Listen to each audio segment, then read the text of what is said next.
السلام علیکم ورحمۃ اللہ وبرکاتہ۔ میرے بھائی دوستوں، نمازوں میں حروف کی ادائیگی ضروری ہے۔ حروف کی صحیح ادائیگی ضروری ہے۔ اگر حروف کی صحیح ادائیگی نہ ہو تو اس سے بھی نماز میں بہت فرق آ جاتا ہے۔ بعض الفاظوں کے ساتھ معنی بدل جاتا ہے اور بعض الفاظوں کے ساتھ نماز فاسد ہو جاتی ہے، پھر اس نماز کو دوبارہ پڑھنا لازم ہوگا۔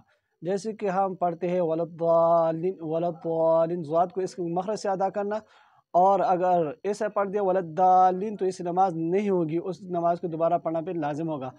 ہاں، اگر کوئی شخص ضالین کی کوشش کرتا ہے لیکن کوشش کے باوجود اس کی مخرج کی ادائیگی، اس ضاد کے مخرج کی ادائیگی نہیں ہوتی تو پھر اس کی نماز تو ہی صحیح ہے۔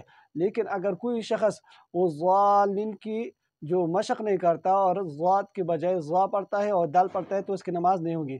ضاد کو اس کے مخرج سے پڑھنا چاہیے، اور جو شخص ضاد کو اس کے مخرج سے صحیح ادا کرنے پر قادر ہے، اگر وہ ضاد کی جگہ دال پڑھے گا تو اس کی نماز نہیں ہوگی، اس نماز کو دوبارہ پڑھنا لازم ہوگا۔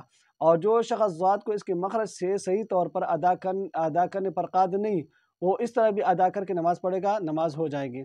اس طرح نماز میں ضاد کو قصدن پڑھنے سے پرہیز کرنا بھی ضروری ہے، کیونکہ اگر ایک قول کے مطابق اس سے نماز فاسد ہو جاتی ہے، بلکہ محیط برہانی میں ہے کہ ہمیشہ جان بوجھ کر ضاد کو ضا پڑھنا کفر ہے، ہمیشہ اور محیط برہانی میں ہے کہ ہمیشہ جان بوجھ کر ضاد کو ضا پڑھنا کفر ہے۔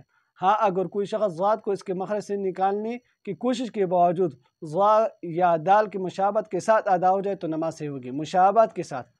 اور اس طرح بعض لوگ جو ہے وہ الحمد کی بجائے الحمد، الرحمن کے بجائے الرحمن پڑھتے ہیں، اور اہدنا کے بجائے اہدنا پڑھتے ہیں، اور کوشش نہیں کرتے، اپنی نماز کی تصحیح کی کوشش نہیں کرتی، تو وہ اس بات سے خبردار ہو کہ اس سے نماز نہیں ہوگی۔